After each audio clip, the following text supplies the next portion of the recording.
Hello everyone, welcome two plus grade.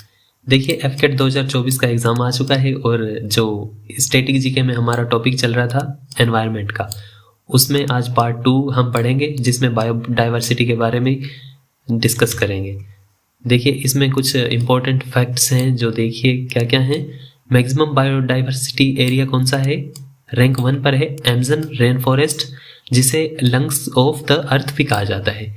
ये काफ़ी important question है। लंग्स ऑफ द अर्थ किसे कहते हैं? अमेज़न रेन फॉरेस्ट को। और ये मैक्सिमम बायोडाइवर्सिटी का एरिया जो रैंक 1 है ये इसी की है। और अगर रैंक 2 पूछ ले तो है Congo rain forest. Congo basin जो कि अफ्रीका महाद्वीप में है, उसमें पाया जाता है। और अगर इंडिया में बायोडाइवर्सिटी का एक्ट पूछें तो उसका नाम है बायोडाइवर्सिटी कंजर्वेशन एक्ट 2002। 2002 में हमारा बायोडाइवर्सिटी का एक्ट आया था। और अगर वर्ल्ड बायोडाइवर्सिटी डे पूछा जाए तो उसका आंसर होगा 22 मई। आगे है हमारे इंडिया में बायोस्फीयर रिजर्व कितने हैं इंडिया में? वो टोटल है 18। जो पहला था बायोस्फीयर रिजर्व, उसका नाम है नीलगिरी बायोस्फीयर रिजर्व, जो कि 1986 में इसे घोषित किया गया था, जो कि केरल, कर्नाटक और तमिलनाडु में स्थित है नीलगिरी। और जो सबसे नया है 18वां, वो है पन्ना बायोस्फीयर रिजर्व, जो कि एमपी मध्य प्रदेश में है। आगे प्रोजेक्ट टाइगर के बारे में जानते हैं। जो प्रोजेक्ट टाइगर है ये इंडिया में शुरू हुआ था 1973 में। और जो पहला नेशनल पार्क बना था, मतलब पहला प्रोजेक्ट टाइगर में के अंडर हमने घोषित किया था, वो था जिम कॉर्बेट नेशनल पार्क, जो कि उत्तराखंड में है इसे। और जो 53वां है वो है रानीपुर, जो यूपी में बना है। और जो सबसे लेटेस्ट है 54, उसका नाम है गुरु घासीदास नेशनल पार्क, जो कि छत्तीसगढ़ में है। ये आप याद रखिए। जो कि और ये है इंटरनेशनल, अगर टाइगर डे पूछा जाए वो हो गया 29 जुलाई को। और आगे है सेंट पीटर्सबर्ग डिक्लेरेशन। ये किससे संबंधित है? ये टाइगर से संबंधित है, ये भी पूछा जा सकता है। और अगर इंडिया के बारे में पूछा जाए कि टाइगर मैन ऑफ इंडिया किसे कहा जाता है, उनका नाम है कैलाश सांखला, जो कि जोधपुर के रहने वाले हैं। आगे देखिए एलिफेंट प्रोजेक्ट। जो एलिफेंट प्रोजेक्ट है वो शुरू हुआ था 1992 में। और मैक्सिमम नंबर ऑफ एलिफेंट्स कहाँ पे हैं इंडिया में? वो हैं कर्नाटका में। और जो इंटरनेशनल एलिफेंट डे है वो 12 अगस्त को मनाया जाता है।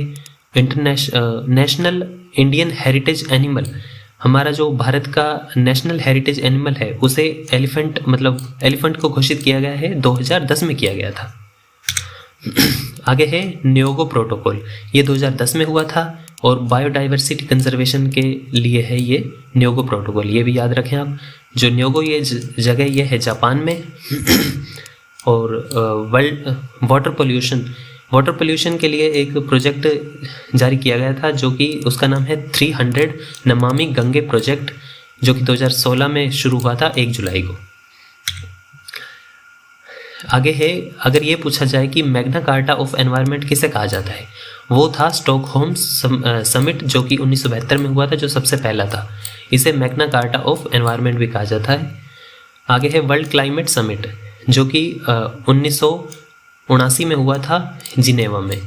और आगे है वियना समिट, जो कि 1985 में हुआ था, जो कि ओजोन लेयर कंजर्वेशन के लिए बनाया गया था, जो कि इसका नाम है वियना समिट 1985।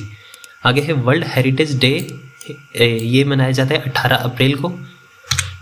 आगे देखिए कुछ इंडियन इंस्टीट्यूट हैं जो कि पर्यावरण से रिलेटेड हैं, एनवायरनमेंट से रिलेटेड हैं। उनके जो हेडक्वार्टर हैं वो देख लीजिए।